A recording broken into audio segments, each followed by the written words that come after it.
许巍老师，又到了微笑生活课语的时间喽。今天许巍老师要教的许多是客家有名的小吃哦。第一个臭豆腐，客家话怎么说呢？粗豆腐。再来一次，粗豆腐。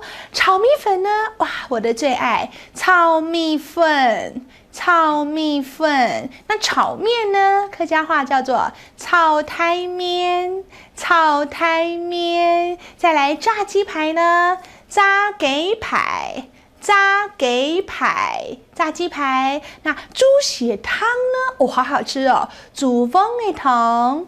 煮翁的汤，对，这么讲哦，煮翁的汤，哇，有跟着念哈，好棒哦！再来豆花，豆花叫做豆腐法，豆腐法，对，这就是豆花哦。还有肉圆，就是那种泡在热油里面那种肉圆哦。哎，客家话很特别哦，尤其是在苗栗区域呢，念的是阿里古眼，阿里古眼。阿里古眼什么呢？原来是有一位先生，他叫做阿里古，就是客家话的男生的意思。阿里古他做的肉圆特别好吃哦。阿里古眼，阿里巴巴啊！我们用客家话唱：阿里古眼，美丽阿里古眼东有名。阿里古眼，阿里古眼，好吃好吃呀比！客家乡亲一定觉得非常亲切哦。造个句子好了，这一摊的肉圆很有名哦，怎么说来？呀，摊的阿里古眼东有名哦。对了，再来念一次，呀，摊的阿里古眼东有名哦。阿里古眼就是肉圆哦。接下来英课喜相逢，许巍老师呢要介绍客家话说，我稍微少睡一下，怎么说呢？很可爱的说法哟。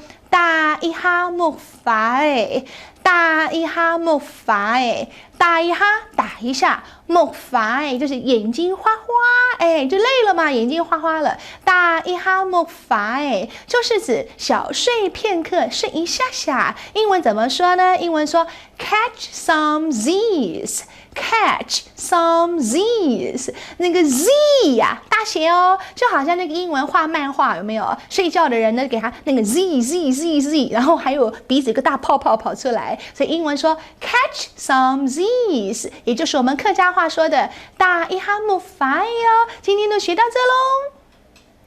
嘿，接下来呢，跟徐老师一起来复习这些小吃的说法哟，嘴巴借我哟。第一个，粗豆腐。炒米粉，炒台面，炸鸡排，猪血汤怎么说很特别哦？煮翁的汤。哎，豆花怎么说？豆腐法。再来肉圆，阿里古眼。哎，很好，少睡片刻，打一下木筏哎。Catch some Z's， 我是许巍老师，学到这喽，新梦妮张磊了。